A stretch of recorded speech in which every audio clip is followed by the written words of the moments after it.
This episode is brought to you by Naked Fig Soap. Shop over a dozen handcrafted artisan soaps locally sourced and made in Arizona using the finest non-toxic intentional ingredients.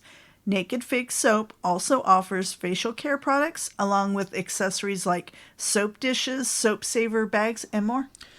Visit their website at nakedfigsoap.com and use code DRUMMINGUP, all one word, for 20% off online orders. And that is the best place to find her now. Yes. She doesn't really have a storefront so much as she has As of right now. Yeah, as of right now, Yes. she has her products in certain locations, Yes. which again is the best place to find her is at her nakedfigsoap.com website. Yes. Or her socials. Instagram is a great spot to find her.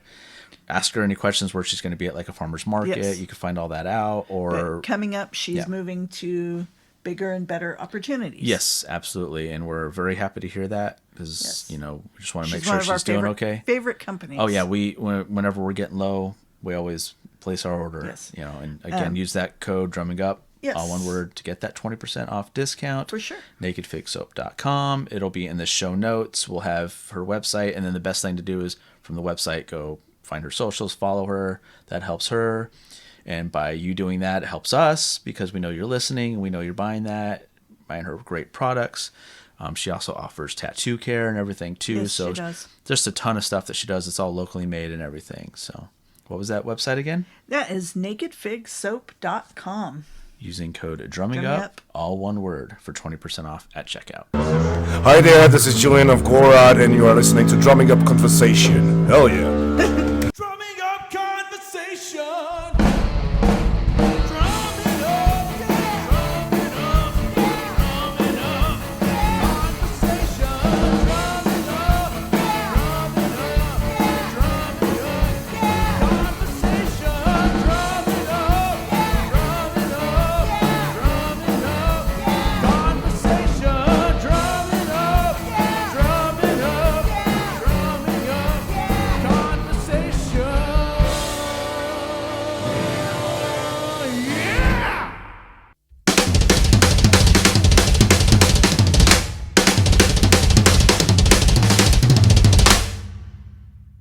Hey, this is Jeff Bowders, and you are watching the Drumming Up Conversation podcast.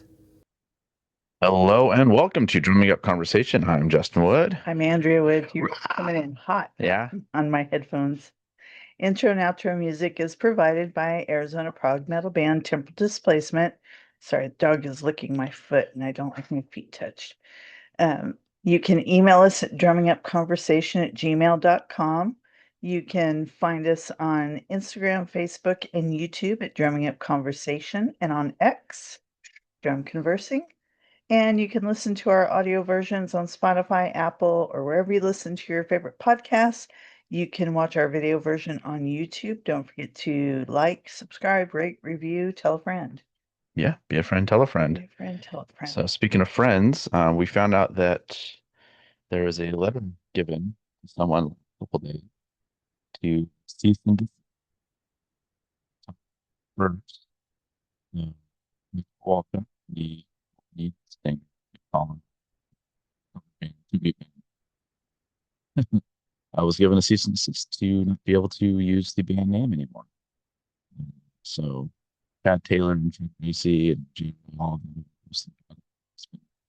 posted a lot of other places as well. So, really cool to see that. We kind of had a feeling it was going to happen. We had heard some rumblings in the community, the close-knit community we have, and finally came to fruition. So it's really cool. It's a big win for the True Life fans that know that it's Ed K and the tributes.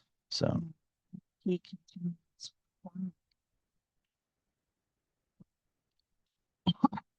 well, knowing him, he probably will try. So we'll probably find out pretty soon. So yeah, it's good. Hopefully, I don't know what it means for the guys, the rest of the guys going out and touring, but Well, It, early morning. yeah, I'm still getting my wits about me. So pardon. But we wanted to talk about that real quick, and we also wanted to talk about the actor that we lost last week, Robert Duvall. Just we watched Godfather a ton. Hey, And he's so once good a in it. week, At least, usually, yeah. as long as it's on HBO or Showtime or wherever they're playing it. Which usually is. Usually we're doing stuff too, which is great. We'll just put it on and clean and do work and stuff like that. It's funny, you could be in another room and just hear a little snippet of it and know what movie it is. And know where it's at. Yeah, yeah. Love it. So, and he's also in your favorite movie. Gone in 60 Seconds. And yeah, so he was 93, 95. 95. Yeah. So, Good life. yeah, not bad. And as far as I know, I don't know what it was the last few years, but not too recently, he was still doing stuff and on that. Did he So, do the series Lonesome Dove? He did that, right? Yeah. I think so. I never watched it, but it's supposed to be really good. Yeah, there's a lot of actors I think that were in that. Yeah. So, And was he in Apocalypse Now? Mhm. Okay. Yeah. Yeah, Coppola. So, Yeah, absolutely. Very good actor. very good actor. Seemed like Yeah. a really good dude. Well, we had Jerry, Yeah. Jerry Garcia on Or- the guitarist for. Oh, I'm sorry, no, just the actor and Yeah. producer. I'm kidding. That is his favorite Ben and Jerry's though, or Ben's or Jerry's. Anyway, yeah, we had him on. He said he was just great. So he was really, really nice. Didn't treat anyone different than everyone else. Right. Really good dude. So Good dude. it was nice hearing that. And he was a professional tango dancer that I don't think a lot of people knew about. Yeah, Yeah, that's pretty cool. that's cool. I still feel like I'm not coming through as much as I should. Okay, I But can I guess adjust I'm better now. I've been trying all these different it. locations with my mic. I also turned your headphones down from last week, Okay, cool. so I could always turn those up if you want. Also, Yeah. that helps. And then we touched on James Vanderbeek also, right? We might have on the podcast we're on. I don't know if we did anything On ours, on yeah. ours because we did miss a week. I hated doing it. I didn't even put an episode in during that time. I just thinking more people would watch the other ones, and because for one we switched our distributor, Mm-hmm. so this will be our first one with the new distributor. I really like it. So good. It's very aesthetically pleasing. Oh, good. Because you do all that and everything. Yeah, so it looks really nice. I like how it's formatted. And it was even pretty easy to just go back and I took the seasons out and Mhm. just kept it as the episodes. Mm-hmm. And it gave me a chance to do that, and it was really quick. It looks nice. It was through J-Ro. He told us to check it out, so I started researching it and decided to switch. They made it really easy to switch over, and we're getting they said a 6 months free thing, and then we'll figure it out from there after the 6 months which package we're doing or whatever. But I really like it, and I'll look into the ads a little bit more. What's wrong? It just as I was sitting there, my mic went. Down. Yeah, just that. And so yeah, we looked into it, and I switched it over, and they've been really cool about it, emailing and stuff. They said, "Hey, you have an existing one," and I knew better than to put a new podcast on there. I knew to just leave it alone. And so it was pretty seamless. As far as I know, it's all done. And so we'll be doing this episode this next week. And then we're going to have a guest on. We're doing this on Saturday. We're going to have a guest on tomorrow. And that will be the week after. So this will put us 2 weeks out, which is cool. Yeah. But yeah, we didn't talk about James Vanderbeek. Yeah, So and it really sucks because just before Christmas, you were really excited yeah, about I was it. so super excited. I found out that let me move that over here. I found out that he was going to do signed Mocks and jerseys. mocks and jerseys. They were $80 with the signature, 60 without. And Which we were sitting there going, who buys the one without it's it? the asshole that was just buying the one for 60 without the signature. And there hadn't have been a lot of updates on James at the time, so I thought, okay, they have to be custom ordered or ordered and then shipped him signed and then shipped from there. And that fingers crossed we'll get it. And I guess at the time they were ordered, the company knew that his health wasn't great, but they were holding out for Well, I'd heard things that he was getting better, and yeah, then yeah, which happens a lot with Mhm. cancer. I can attest to that with my mom. There are times that you seem like you're getting better just before the end. But they held out hope that he would be well enough to sign them all and get them out. Unfortunately, he passed, so we will still get the jersey um, without the signature, which sucks because we had all these plans to frame it. Yeah, we're gonna get like custom Yeah, framed and everything. and There's really put cool it stuff in there and put because it we up. have a really big wall where our TV is in the living room, and it's just lacking something. So we thought this will be it. This will be our focal point. But unfortunately, we're just getting the jersey, and he passed, which sucks. I'm not worried about the jersey as much as that just sucks that he was as young as he was. And 53. yeah, Yeah. 6 yeah, kids, a wife. yeah. Yeah. A lot of people stepped up for his GoFundMe. There's a lot of controversy with it because the Texas ranch that they were living on, he purchased it just 3 weeks before he died. Well, purchased. Um, and people are saying if he had money to purchase this ranch, why does the family need money? Why don't they just sell the ranch and downsize? And what people didn't know is that it was through his name, but a trust of friends Hmm. helped him to secure it so that she had a place for her and the kids when he was gone. Just to kind of have to themselves. Yeah. Yeah. And yeah, and people don't realize the cost of medical expenses Especially with cancer. when they ditch you like they did with him. So Yeah. he didn't have his SAG card and all that, right? No, no. So he had no coverage. So it Yeah. was all out of pocket expense. Yeah. I mean, we learned just from the kid Mhm. um, doing her follow up from the mold exposure and everything, they thinking that she could have possibly have cancer. And just the initial exam was $384 because they said she hadn't met her insurance deductible. And then the blood tests alone were going to be Like $800. near $1,000. And that doesn't even include any kind of treatment that the doctor. Yeah, that's just to get the test Yeah. done. So yeah, people going through that Baby. and then ultimately losing that person, that those costs are devastating. Yeah. And then another actor, not so well known because I don't think he did a lot of movies. He did a lot of TV. His name's Eric Dane. He just passed yesterday, I think. And he was only like 52, but ALS just takes you down to nothing. That sucks. And same thing, if he wasn't working, so no insurance. Grenache, stop clicking. So yeah, we've been losing actors left and right. Yeah. I mean, it's gonna happen anyway, just like musicians, the next 10 years. It's, everyone like music as we know it, as we grew up for, 50 They years. start disappearing. Yeah. Just so it's gonna happen. So we'll be probably having some episodes of just like, I mean, there's a couple really big ones that are still with us that gonna suck when that happens. But Meanwhile, I think Clint Eastwood's plan is to outlive everyone because I think he's 103, 105. really? Yeah, Wow. I'm not 100% positive, but I Yeah. think he's over 100. Let me I look. don't know if he is 100 yet. Is Dick Van Dyke still alive? Yes, he is. I know he's 100. That's cool. Oh, Grenache baby, come on. Grenache is going crazy right now.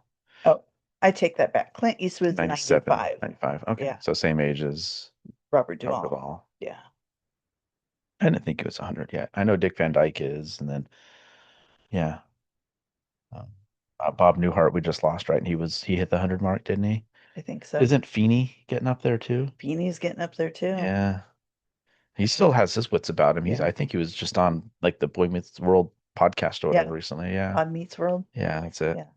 Oh, and I lost my oldest brother too. Oh yeah. Yeah, but he was only 75. That sucks. Yeah. So- Or I'm sorry, 70, 77. Yeah, I have siblings that old.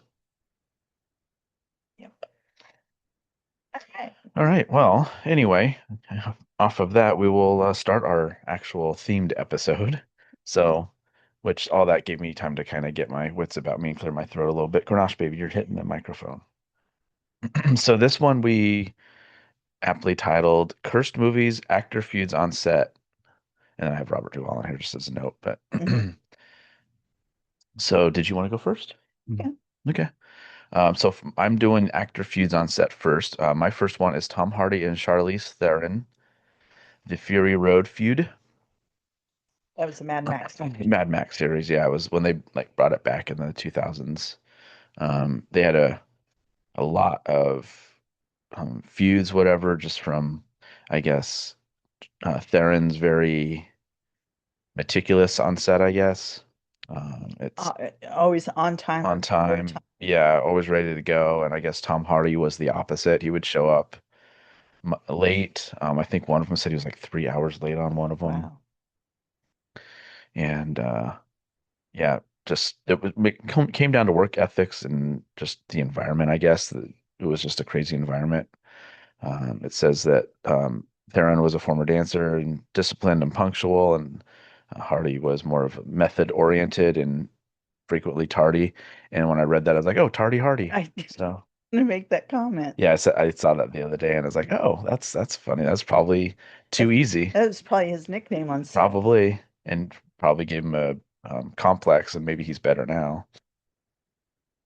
Yeah, it says he arrived 3 hours late to a morning call, leading Theron to angrily swear at him and call for a fine. That's a long time on a set. It is. Because when you're going 16 hours anyway, that puts it at 19 hours. Mhm. Think of it that way, if that's what they're doing. And Theron felt so threatened and unsafe that she requested a female producer to be on set. So Denise Denavi was assigned to mediate the tension, which that's crazy. I don't think I've ever heard of someone requesting to bring a female on set just for that. I wonder what she felt threatened by. I don't know. It wouldn't go much into detail about that. A director said that the real life friction mirrored the journey of their characters and kind of helped with the tension, I guess. But and then I guess they finally reconciled. It says that um, Hardy admitted he was in over his head, and Theron needed a more experienced partner than he was at the time.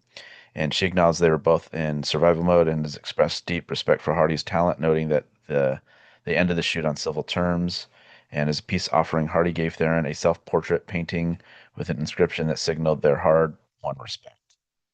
Didn't say self-portrait of who though, so, him or her. I don't. But yeah, so there's quite a few in Hollywood that I know of, and one of them, my last one, which I'll probably be the last of everything I do, is probably the most classic. My first one is The Omen, and I did not realize how many issues there was. Oh, so you're doing the cursed movie? Oh, I'm sorry. No, you can. The Feud. I'm sorry. You're good. Me. Mine's all over the place too. This is kind of last minute. It's been busy. It has been very busy. Okay. My feud, and I totally had forgotten this because it is still currently going on, and it's Blake Lively versus Justin Baldoni. Now, Blake Lively is Ryan Reynolds' wife.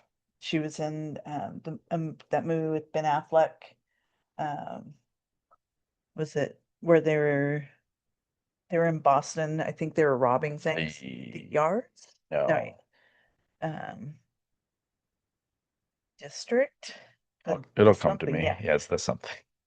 Justin Baldoni, I had never heard of him prior to this, but I guess he's done a lot of TV. The Town.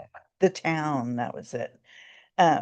So Blake Lively and Justin Baldoni have a current major legal battle going on since filming It Ends With Us in 2024. Now, It Ends With Us, I've read the book. I've read the second book also that is titled It Begins With Us.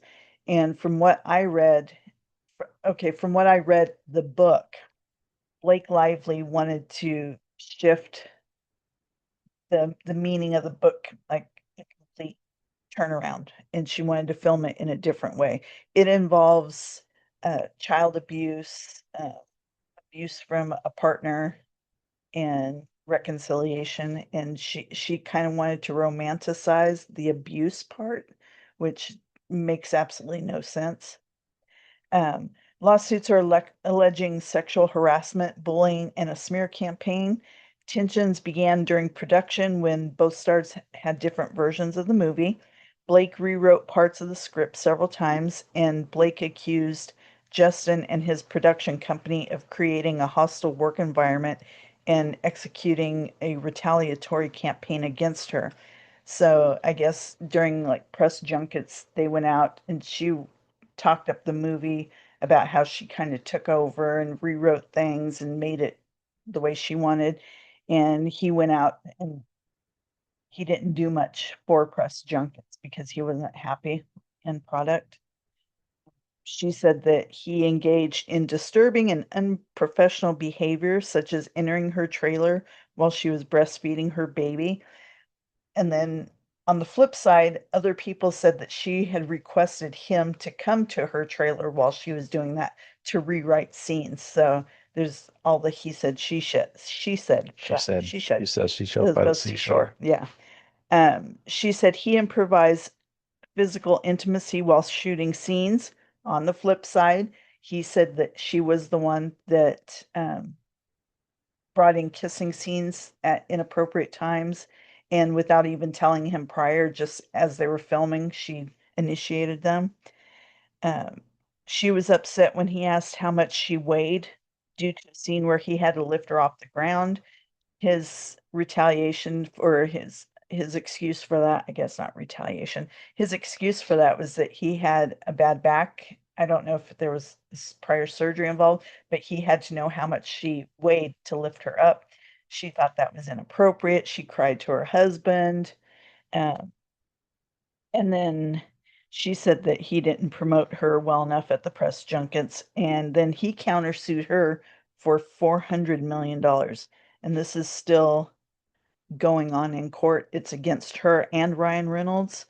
Ryan Reynolds called him to their home and physically, um, You sent them to my home?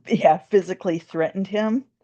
And then Blake started bringing in all of her famous friends uh, to threaten Justin, thinking that if she has all these powerful friends, he'll back off.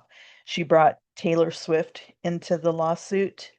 And apparently, Taylor Swift doesn't want to be her friend anymore because she said that she didn't want to be involved in it. She had nothing to do with the movie. She hadn't even seen the end filming, the end when they show it to like cast and crew and family and stuff. She had never even seen the movie. Not defending Taylor Swift, but I get it that she's like, why are you dragging me into this? But it was a money thing and a Yeah. power thing. She brought in other high profile celebrities like Hugh Jackman and Emily Blunt to verify that she was a nice person, which that is Why irrelevant. would you have to do that? If Exactly. you're not a nice person. Yeah. Basically, she didn't like his script version and didn't like the changes that he made. And since he isn't as well known as her, she thought she could just push him around. And they still have a huge battle going on. And it sucks because this movie was supposed to really promote him into the movie scene, getting him out of TV. And the book was great. I will say the book was great. And if she wanted to film it as like romanticizing abuse, I don't get that. I don't get that because the book was really, really raw. Yeah. It's fine. It's Yeah, like it's when people funny. romanticize, serial killers, like the Ed Gein thing we tried getting through. It's Right. like, why are we making him to be like This really, making excuses for what he did? yeah, it's really nice, soft-spoken guy. Yeah.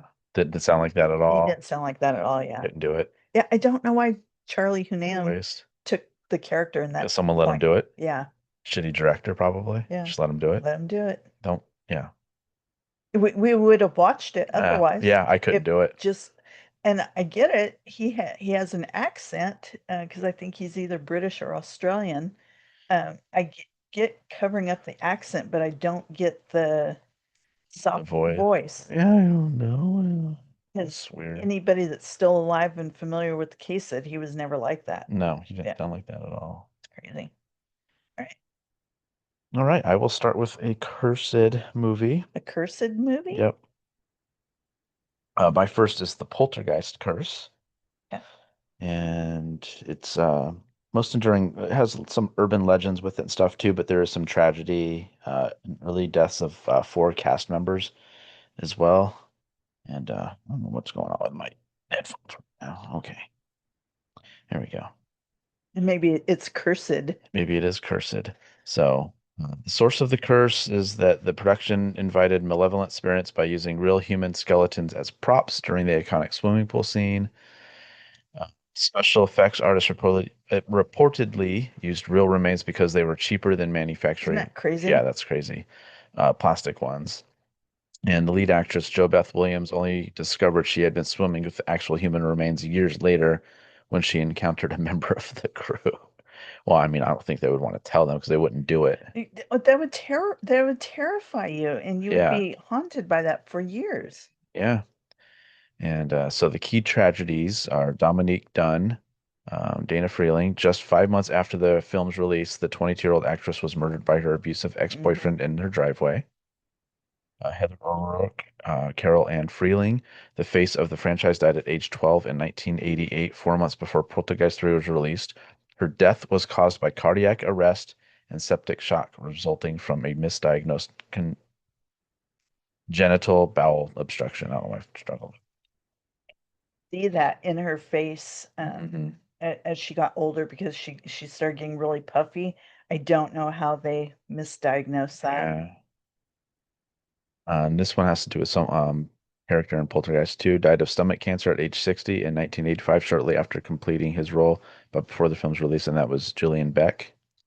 Will Sampson, uh, Taylor the Shaman in Poltergeist 2, a real-life Creek medicine man who reportedly performed an exorcism on the set to rid it of bad spirits. He died a year later in 1987 following a heart-lung transplant. Oh God.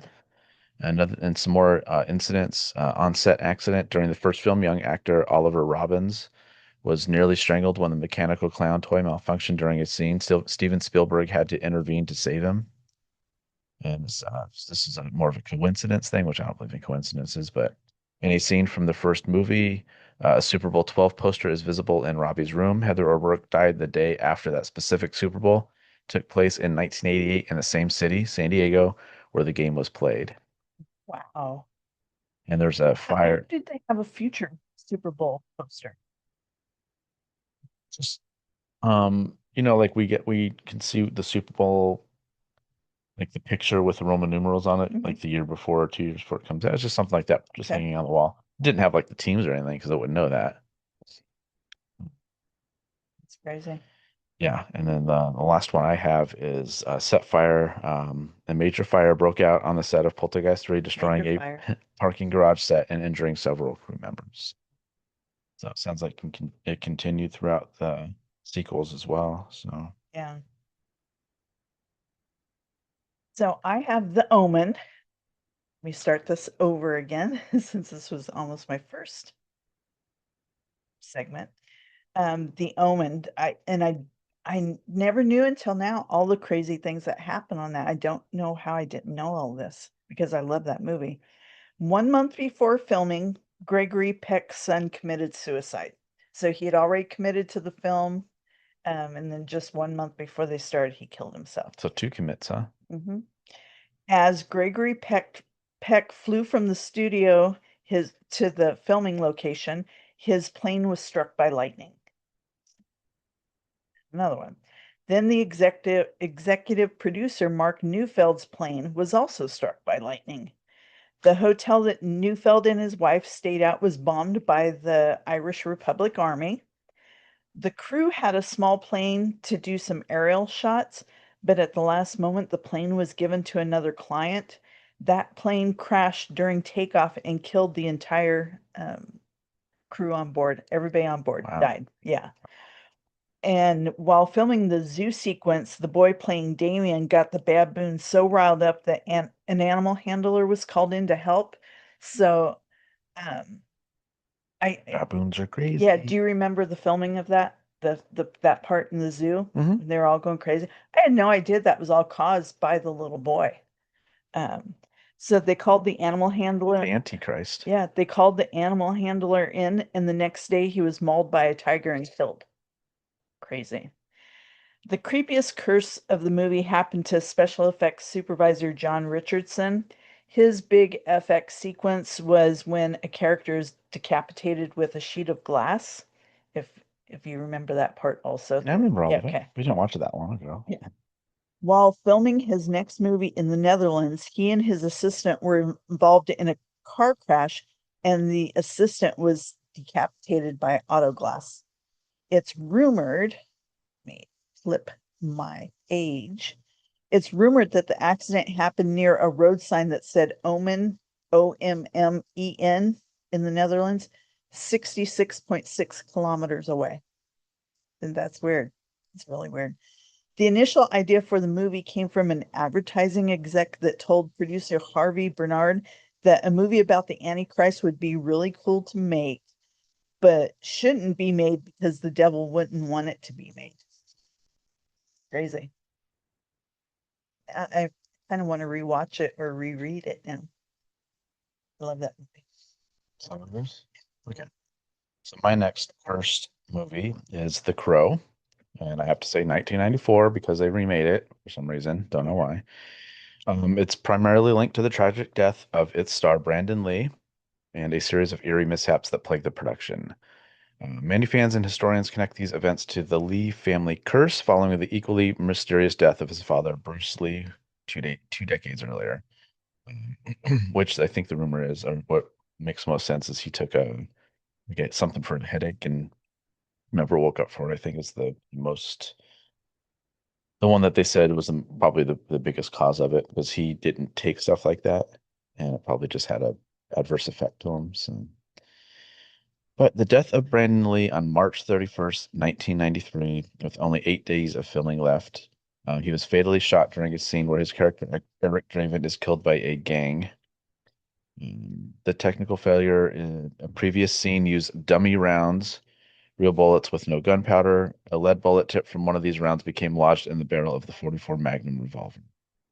For the death scene, the gun was loaded with blanks, which, yeah, contained no gunpowder but no projectile. When actor Michael Massey fired, the force of the blank propelled the lodged bullet tip into Lee's abdomen. He died after 6 hours of emergency surgery at the age of 28, just 17 days before he planned a wedding with Eliza Hutton. The film was completed using body doubles, including future John Wick director Chad Stahelski. God, too early. And early CGI. And luckily, most of the final scenes were done, which is great because we have a majority of the movie with him in it that you can see. And if you want to dive more into like the scenes that he wasn't in, there's all that on there as well. It's then while his was the most famous, the set was notorious for other dangerous incidents. A massive hurricane force storm destroyed several exterior sets early on production. There were worker injuries. A carpenter suffered severe burns after his crane hit live power lines. And equipment malfunction. A crew member accidentally drove a screwdriver through their hand, and a disgruntled employee reportedly drove a car into the production's backlot. And the Lee family connection is the legend of the curse often points to the bizarre parallels between Brandon and Bruce Lee. Bruce Lee died at age 32 and 73, also during the production of a film Enter the Dragon and Game of Death, under debated medical circumstances. In Bruce Lee's final unfinished film Game of Death, his character is accidentally shot by a real bullet on a movie set, the exact tragedy that claimed Brandon Lee's life years earlier. So I was reading that as I knew you were going to do that one, but I was reading along with it. And apparently, this curse spans like generations of their family. And it didn't really say where it supposedly came from or anything, but yeah, that's crazy. yeah, and I guess recently they just did the forever stamp for Bruce Lee, which is Really? cool. Yeah, That's cool. yeah. Have to get some for work. So on a brighter note, that'd be Whew. cool. This our room is so cold, it's making my nose run. I don't know if it's warmer on this side or when we're sitting on the other side of the don't know. room because that one was closer to the window, so I Yeah. don't know. For Yeah, sure. it's definitely chilly in here. Yeah. And I'm still waking up. Oh yeah, me Should too. have probably take another half an hour or so before we did this, but apologies. It is what it is. At least it's an episode. I hated not doing an episode. Yeah. My second and final cursed film is a movie that no one's even heard of because it was never made. It was so cursed. And the movie is called Atook. This film was never made because it was so cursed. Plotline: the story is about an Inuit poet who travels to Toronto. Of this. Yeah. Yeah, who travels to Toronto and has several fish out of water experiences. So it wasn't even a horror movie. So Inuits are from Alaska, I believe. They're like an Indian tribe from Yeah, like Alaska. Eskimo, Yeah. Indian, yeah. The first man up for the role, John Belushi, who then died of an overdose. So then they passed the script along to Sam Kinison, who then died in a car accident. Ow, ow, ow. After that, the script was passed on to John Candy, who died from a heart attack. Still not convinced that the story was cursed, they sent it on to Chris Farley, who died of an overdose. But before he died of an overdose, he sent the script over to Phil Hartman, thinking he would be interested in it also. Phil Hartman was killed by his wife. And I think, yeah, that's all I have on it. After that, they decided they would never make the movie. How crazy is that? Everybody connected to it died. Do you have any Yeah. thought on it? No, I was gonna make a joke, but it would have been dark. Oh, So- go ahead, make a dark joke. No, I was wondering if Phil Hartman gave it to his wife to read over, and she's like, don't do this movie." And he's like, "No, I'm doing this movie," and she killed him because he was gonna do it, And then so- killed herself and killed herself because it was cursed. Yeah. That's kind of funny, actually. Okay. Okay. All right. I wanted to do it in real time. It probably would have been funnier. It but probably would have been. Yeah. I don't know. I love Phil Hartman. I wish all those. All of them. Yeah. That sucks. Yeah. I mean, the John Belushi one, that was going to happen anyway. Chris Farley probably too, but the Phil Hartman one, that sucks. Now, Sam Kinison, was he drunk driving or was he hit by He a was drunk hit driver? by. Okay. So I thought That was the irony, I think, Yeah. of it. that he Was was he hit. was 100%. He was like really sober then. Like Mhm. I think he was a year in, even maybe at that point, and yeah, he got killed by, I believe, a drunk driver. So, yeah, Yeah. what do I know? Okay. Being a good girl. All right. So Chewing on what she's supposed to. back to you, Justin. Thanks, Andrea. I thought about it too. Yep. Okay. All right, so my next one is probably the most infamous of the cursed movies, Cursed. movies, The Wizard of Oz. And there's some toxic conditions, urban legends, supernatural stuff, some things that after this movie was made, they changed the practices of how they can do things. The first one is probably like one of the worst, and this is The Poisoned Tin Man. So the original Tin Man, Buddy Ebsen, was hospitalized in critical condition after inhaling aluminum powder used in his makeup. He spent 2 weeks in an oxygen tent and suffered lifelong respiratory issues. His replacement, Jack Haley, also suffered a severe eye infection from the redesigned makeup paste. Gibson was Beverly Hills. The Burning Witch, Margaret Hamilton, the Wicked Witch, suffered second and third degree burns to her face and hands with a trapdoor malfunction during a fiery exit scene. Her green makeup, which contained toxic copper, had to be removed with rubbing alcohol while her nerves were exposed to prevent permanent disfigurement. Oh God. Asbestos snow, which didn't we hear about this? Was this on Jeopardy? Yes, it was. Which I thought was funny. Because I said potato flakes. Yeah, no, it was asbestos. The magical snow in the poppy field scene was actually 100% pure crystallite asbestos. The cast, including Judy Garland, spent hours inhaling the carcinogenic fibers. My God, I'm usually really good at these. Words is hard. Oh my God. And I'm just having coffee. This is supposed to be helping.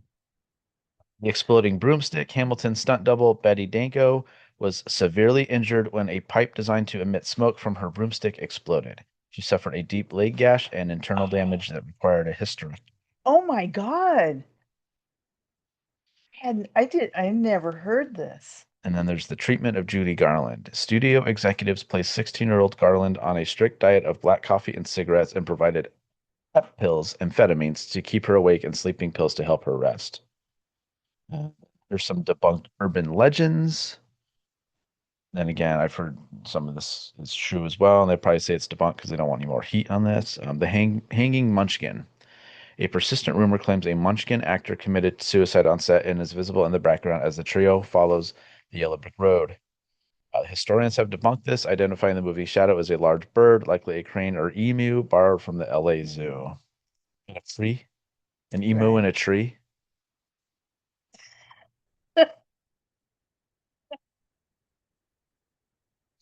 And the Munchkin misbehavior. While reports of rowdy behavior by some actors playing Munchkins exist, claims of organized sexual harassment toward Garland have been contested by historians as exaggerated or false. Even if it's exaggerated, that means there's something. Right.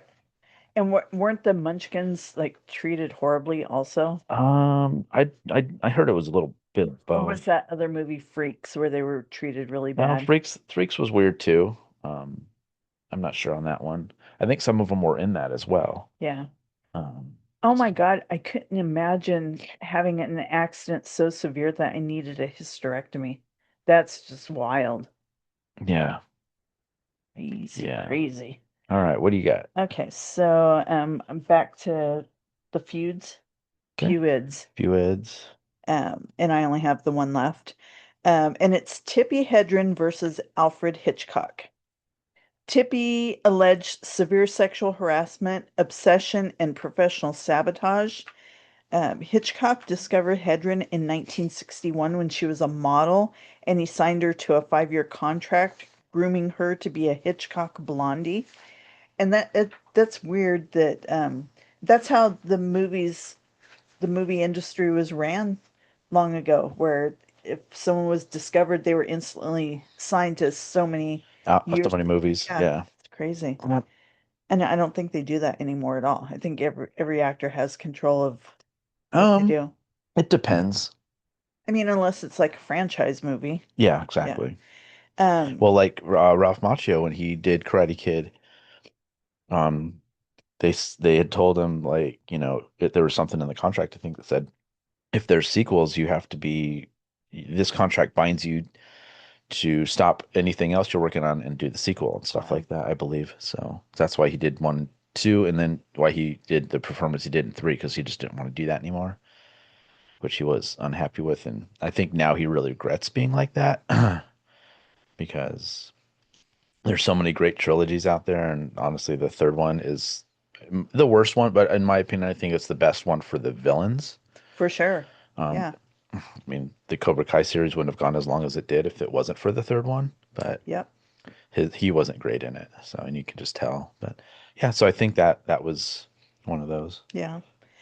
So Hitchcock became obsessed and controlling with Tippi. At one point, he forced himself on her in a limo and demanded that she touch him, like touch him there.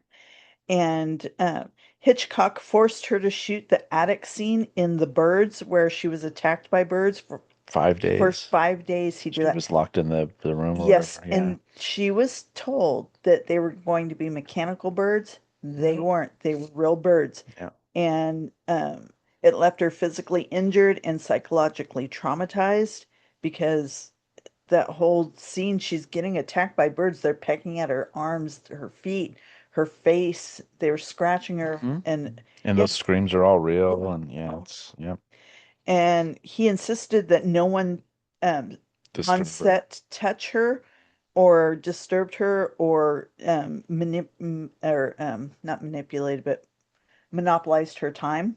And he grew insanely jealous over any male attention on her. After she rejected his advances, he installed a door from his office to her dressing room so he could walk in on her whenever he wanted to. After shooting her last movie with him, Marnie, she refused. Oh, he refused to let her out of her contract and prevented her from working with other directors. And just to take it one step further, to traumatize her, he gifted 6-year-old Melanie Griffith a wax figure of her mother in a coffin. That's how twisted he was. Man, what is she doing these days? Melanie Griffith? No. Tippi Hedren. She runs a big cat Cats. sanctuary in And California. what do cats not like, or what do they like to eat? Birds. Birds. Yep. Yep, that'll tell you everything you need to know right there. So, Yep. all right. My last feud on set is probably my favorite. Awesome. Richard Dreyfuss and Robert Shaw in Jaws. You can see this in the movie. Oh, yeah. The times where he's like, I can't take this abuse much longer is totally just him being done working with Robert Shaw. So the onset friction, Shaw was a classically trained, hard-drinking old pro who often viewed the younger, talkative Dreyfuss as a young punk needing to be taken down a notch. Not a good start. No. There's the fire hose incident. One of their most ugly confrontations occurred after Dreyfuss threw Shaw's drink overboard in an attempt to help him stay sober, which will not help either. No. Someone did that to me, I'd kill him. Yeah. No, I'm just kidding. Shaw retaliated by spraying Dreyfuss in the face with a fire hose while he was acting. Oh, that had to hurt so bad. Yeah. Spielberg often acted as a mediator, though he later admitted the real-life tension between the actors added a layer of raw, authentic energy to their characters, Quint and Hoopa. Hoopa! Which I think makes the movie, especially that the shark wasn't seen so much, and that was great too, but just their friction and Roy Scheider kind of, you could tell, was uncomfortable in some moments Like, too with it. Want to be in the middle of it. Yeah, Yeah. and I think that's another reason the movie's so great, is because of that. Mutual respect and legacy, and admiring greatness. Despite their bickering, Dreyfuss has repeatedly stated he was blown away by Shaw's performance, especially the USS Indianapolis monologue. That's one of the best scenes in any movie, in movie history. That explanation. I love the part where, Dreyfuss is actually giving him shit, or Hooper's giving him shit right before he starts telling the story, or whatever, and he's like, and then he says that it was the Indianapolis, and you see Dreyfuss just go, "You were on the Indianapolis," and just the whole thing. It's just such a great scene. How he ends it, how many were in the water, and how many came home. Well, and him saying, "Yeah, I will never use a life preserver." He'd rather have just sunk and fought, whatever, dealt with it. Yeah. In recent years, Dreyfuss has downplayed the feud label, describing it as more of a competitive love-hate dynamic where they challenge each other to be better. And there's a Broadway play co-written by and starring Robert Shaw's son, Ian Shaw, depicts the legendary tension on the set of Jaws. Dreyfuss expressed that he was hurt by this portrayal, or by his portrayal in the play, maintaining that the severity of their conflict was exaggerated.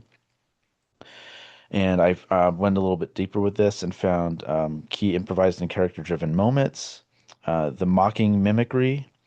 During an intense exchange on the Orca, Dreyfuss used a mocking pirate voice. Aye, aye, sir. Aye, Jim boy. And a W.C. Fields impression to vent his characters and his own frustration with Shaw's constant belittling, which I just spoke of, where he's, I can't take this abuse much longer. That was another one. The knot tying challenge. Shaw's Quint frequently pushed City Hands Hooper to prove himself. In one scene, Quint forces Hooper to tie a knot. Dreyfuss's character threw the rope back in Shaw's face in a show of defiance that reflected their off-camera dynamic. The monologue of the Indianapolis, while not strictly improvised on the spot, Shaw, a published playwright, completely rewrote the speech overnight to make it leaner and more haunting. And the genuine awe on Dreyfuss's face during that final take was a real reaction to Shaw's masterful performance. It probably makes the movie. Oh, it does. Absolutely. The Mary Lee ad lib, which is the broken heart. Mary Lee, while on the dock, a spontaneous addition meant to needle Chief Brody's wife and establish Quint's abrasive persona. And the physical provocation, Shaw often tried to goad Dreyfuss into dangerous physical stunts like jumping off the Orca's mast. When Dreyfuss refused, the resulting glares and tensions were often captured on film as authentic character mistrust. And yeah, that's all I have for. And Richard Dreyfuss is hard to work with. I know I was expecting to find more about him and a couple others. Did you come across any of his family? issues. Uh-uh. His kids won't even talk to him. Oh, really? Mm-mm. Hmm. They said he was a horrible father, and yeah, they're feuding with him currently. They won't even speak with him. Hmm. Yeah, I guess he's just a really difficult person. But I thought I would find because I started diving into like director actors and stuff too, as like you did with Hitchcock and Hedren, and I was expecting to find like stuff with Val Kilmer and all that. It's crazy. There was not much on there, and everyone says that that was just him being a perfectionist and sure. like they said he was always great with the other actors. Tom Cruise has nothing but great things to say about him on Top Gun. Mm-hmm. Um, and yeah, so I was expecting to find a lot more of that. I found other stuff, but And we could have covered The Outsiders because the director, uh, oh my God, Coppola, trying to, no, I'm at a loss for words. Francis He, Ford no, Coppola. he purposely, Oh, that's what I was trying to think of. oh, He purposely separated the separate Stoches and the Outsiders. the Yeah, social, or the Greasers. the greasers had to stay in a Yeah. basement Oh, during yeah, filming. Yeah, yeah. that's crazy. Hmm. And just purposely did that. That's why like C. Thomas Howell and Rob Lowe and Ralph Macchio and all them are still good friends because of it, actually. Mhm. So, And Patrick whereas Swayze, Yeah. R.I.P. Patrick. Who was the main Soch? What was his name? Is he still with us? The main Think so. social. Uh, It's off the top. I can't think. Billy Zane was one, wasn't he? No, No, no. said he was. Who were all the socias? Oh man, I can. Diane Lane She was kind of in the was middle. the female Yeah. soc. Keep talking. I'll look it up. Okay. Um, Oh, did you want to talk about the Jennifer Grey, Patrick Swayze thing? Since we probably won't touch on it, but yeah. Um, and it was hard to find specifics on them, but they didn't get along. Leif Garrett, Oh, Leif Garrett, that's right. Who else? Oh, that Darren guy, Dalton, Darren Dalton, yeah. Tom Waits. Oh, that's right. Yeah. Do What a you cast. do you ever God, listen what to a any of his cast. music? I don't know if I know any of I his don't think music. so. But isn't Matt always talking Yeah, about him? yeah, Okay. yeah, I do it just because Matt suggests it, and Matt's usually pretty good. Yeah, what a fucking cast. Oh my God. yeah. God. See Thomas Howell, Matt Dillon, Ralph Macchio, Patrick Swayze, Rob Lowe, Emilio Estevez, Tom Cruise, Glenn Withrow, Diane Lane. God. Leif Garrett. Murderers Row. No, I mean, how many of them still have careers? Yeah, not Leif Garrett. No. Well, I heard he was very, very, very difficult. Yeah, So Emilio Estevez, I think, is doing more directing, but I think so. and C. Thomas Howell, I believe, too. What's Dylan doing these days?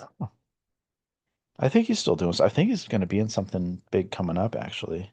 Oh, he's playing Rocky's dad or Sylvester Stallone's dad in that documentary thing, whatever, where I am Rocky or something, I think it's Okay. called. Yeah, I think he's going to play his dad. That's what I think I just recently read. Let's see. But I just clicked on it, so let's find out.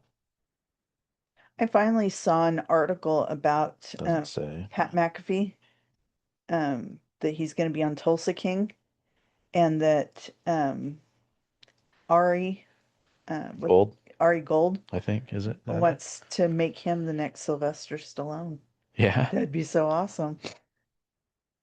I can't wait to see him in it. I just think it's hilarious that all those people were like, "You can't believe it!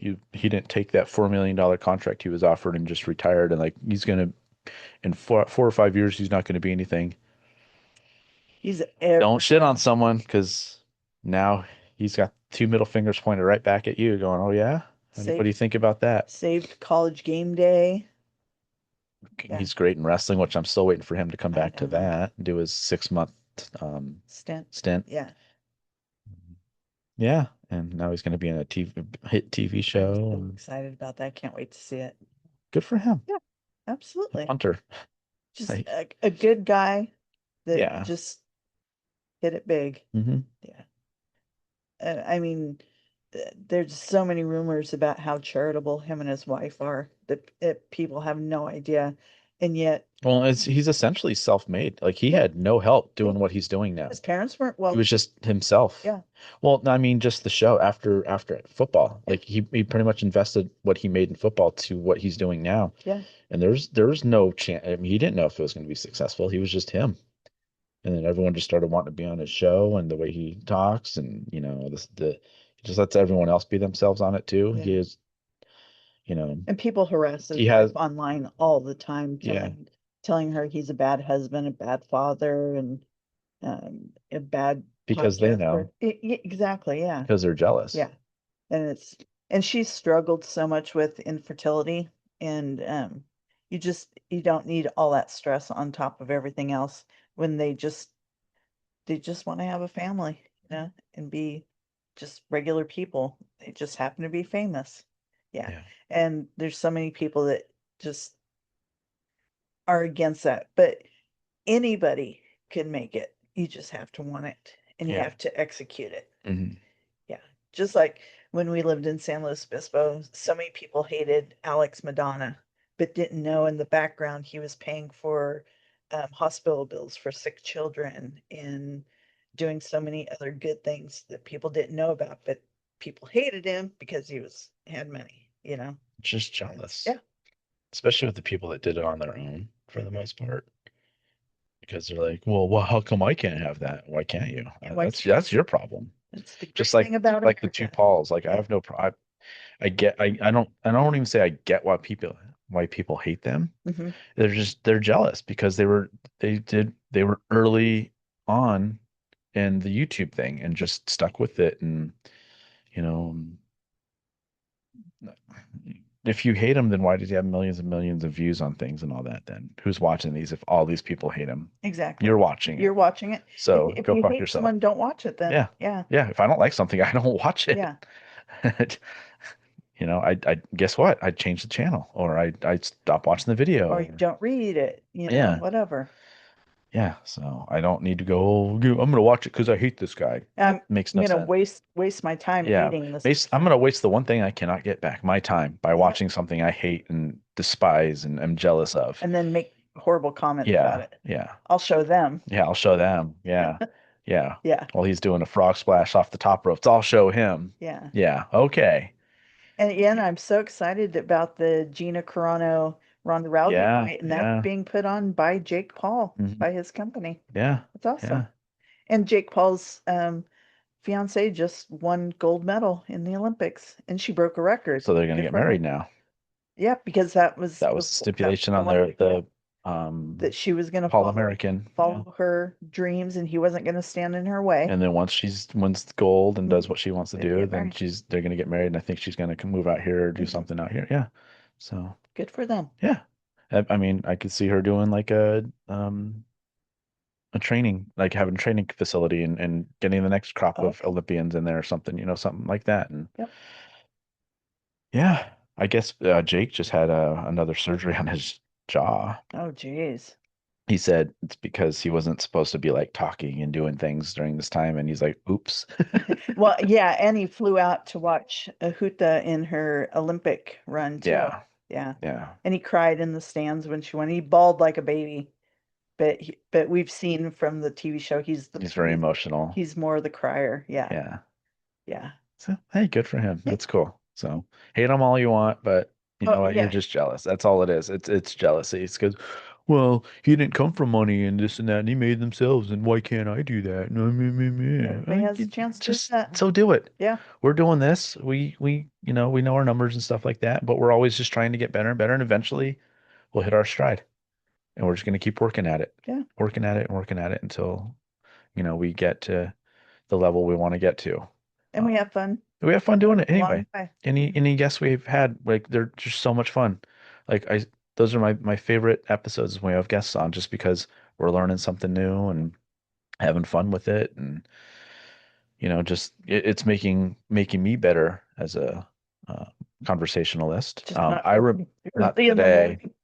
not today. You know what though? If we had a guest on for some reason, Been on. Yeah. we haven't done this in a couple weeks, and we've had a lot going on, and February. It's just been, oh my God. this next week's not going to be much I better know. I know. because we have the pouring on Thursday, and then tomorrow we have guests on, which that'll Mhm. be fun, which will be nice because we don't have to do one next week. Yeah. And then you have the pouring, and then we have to get ready for the event Saturday for the wrestling event. Mhm. Because apparently the last one was a big hit for my birthday, and people are like, "Oh, that was fun. It was more fun than I thought." It was fun. Like, yeah, we just hang out, have drinks. This one's more regular time. So, And yeah. this one will actually cook more because it's in Chicago, so And we're not doing Chicago something down. crazy either. A lot of it, we can just open it up pretty much and present it correctly, yeah. and we're good. Yep. But yeah, we're cooking a little. Actually, we might even be cooking less. Because last time we cooked 5 pizzas. So, like, Yeah. that was quite a bit of time. This one's just some hot dogs. Yeah. So, But I did promise Karen a cheesecake, cheesecake. so That's gotta all make new, that. though. Yeah. I can't bake. I'm a terrible baker. That's not The true. baker, the baker. I'm Enzo, I'm the into the Pico. baker, the baker. I'm here for your father. Your Your father. father. We love the Godfather. Anyway, I've gotten better at talking as we've gone on, so that's good. I've gotten better, so I'll take it, but let's not go backwards. So Right. All right. Intro and outro music is provided by Arizona prog metal band Temporal Displacement. You can find their music anywhere you listen to your favorite music. You can email us at drummingupconversation@gmail.com. You can find us on Instagram, Facebook, and YouTube at Drumming Up Conversation, and on X at Drum Conversing. You can listen to our audio version of our podcast on Spotify, Apple, or wherever you listen to your favorite podcasts. And you can watch our video version on YouTube. Don't forget to do all the good things like subscribe, rate, review, and tell a friend. yeah, Where'd you go? and next thing I'm doing now that we've changed the distributor for the podcast is I'm gonna finally upload our remastered music. So that'll be the next thing to do. But for Drumming Up Conversation, I'm Justin Wood. I'm Andrea Wood. No mercy. Drumming up conversation.